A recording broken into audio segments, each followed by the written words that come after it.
আসসালামু আলাইকুম রহমতুল্লাহ। সবাই কেমন আছেন? ব্যস্ততার কারণে রেগুলার ভিডিও দেওয়া সম্ভব হচ্ছে না।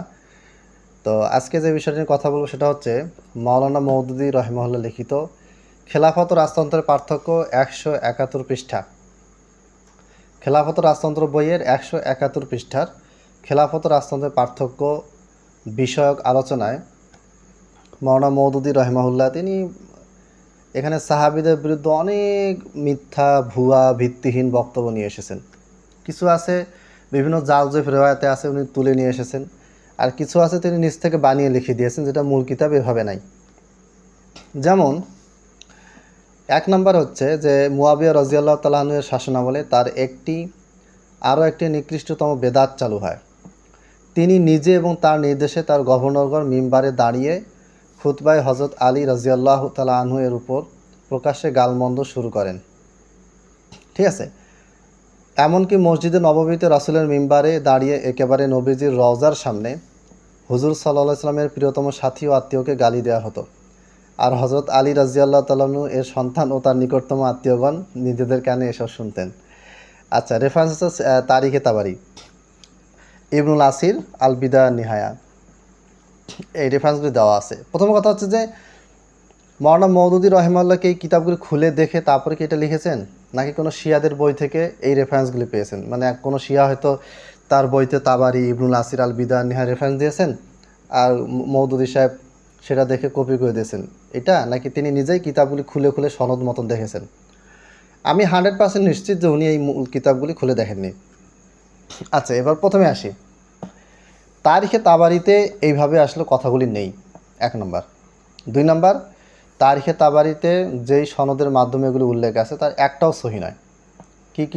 কী কী সমস্যা আছে এগুলি আমি আরেকটা ভিডিওতে বিস্তারিতভাবে আলোচনা করব, অথবা লিখিতভাবে আপনাদেরকে দিব। তবে এটা মনে রাখেন যে যদি এটা সহি হয়ে থাকে তাহলে আমাকে আপনার এটা সহি বা হাসান বা গ্রহণযোগ্য সনদ বর্ণনার যে সূত্র আছে, সূত্রটা যদি সহি হয়, গ্রহণযোগ্য হয়, তাহলে অবশ্যই আপনারা আমাকে কমেন্টে বা মেসেজে জানাবেন। খামাখা এই গালিগালাজ উল্টাপাল্টা কথা বলবেন না।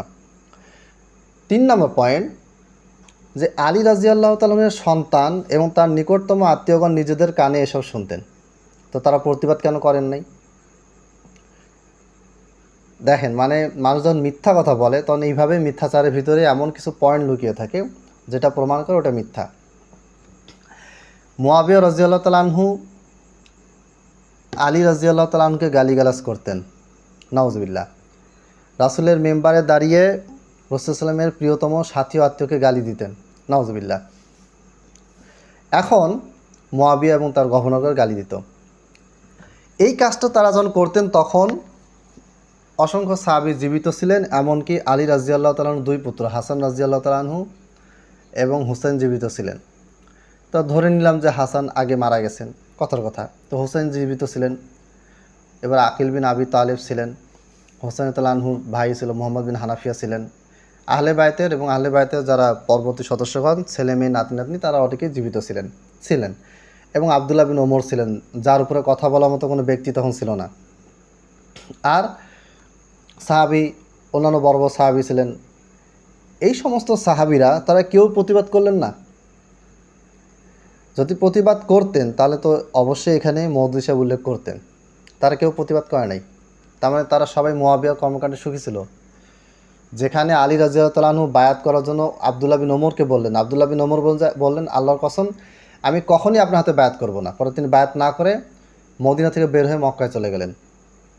তো যেখানে আবদুল্লাহ বিন ওমর কাউকে ভয় পেতেন, অত্যন্ত সাহসী ছিলেন, তার বাবার মতন সাহসী ব্যক্তি ছিলেন, তিনিও প্রতিবাদ করলেন না। মাওলানা মওদুদী সাহেব যা বলেছেন সেটা বলে গেছেন, উনি মারা গেছেন, ওনার বিচার কী হবে আল্লাহই ভালো জানেন।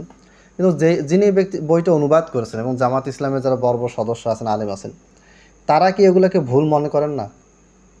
আজ সহি হয়ে থাকে তো সহি দলিলটা কোথায়, সনদটা কোথায়, সনদের মান কি, সেটা উল্লেখ করলেন না কেন? আমি স্পষ্টভাবে ঘোষণা দিচ্ছি যে এই ব্যাপারে কোনো সহি রওয়ায়াত নেই। একটা রওয়ায়াত সহি মুসলিমে আছে, সেটার অনুবাদ কি ব্যাখ্যা কি এটা নিয়ে আমার আরেকটা ভিডিও আছে, অনুবাদটা পড়লেই ক্লিয়ার হয়ে যাবে যে ওখানে আসলে মুয়াবিয়া গালি দিয়েছেন এরকম কোনো মন্তব্য নেই। এখন মওদুদী সাহেবের ভুল বললে অনেকে আসে গালিগালাজ করে, বলে যে আপনি হিংসামি করতেছেন, হ্যান করতেছেন, ত্যান করতেছেন। ভাই, এসব কথা বলে লাভ নেই। কেন লাভ নাই? মৌদুদি সাহেব রহিমাহুল্লাহ তিনি নিজেই বলেছেন এই বইয়ের 115 পৃষ্ঠায়, ভুল কাজ ভুলই, তা যেই করুক না কেন, ভাষার মার প্যাঁচে তাকে সঠিক প্রমাণ করার চেষ্টা করা নির্বুদ্ধি ও ইনসাফের দাবি নয়।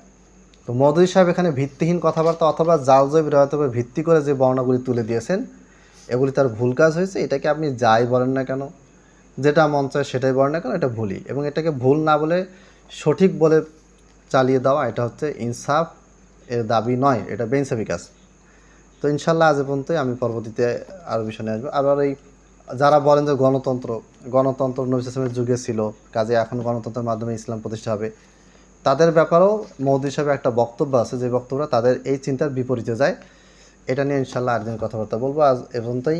আসসালামু আলাইকুম রহমতুল্লাহ।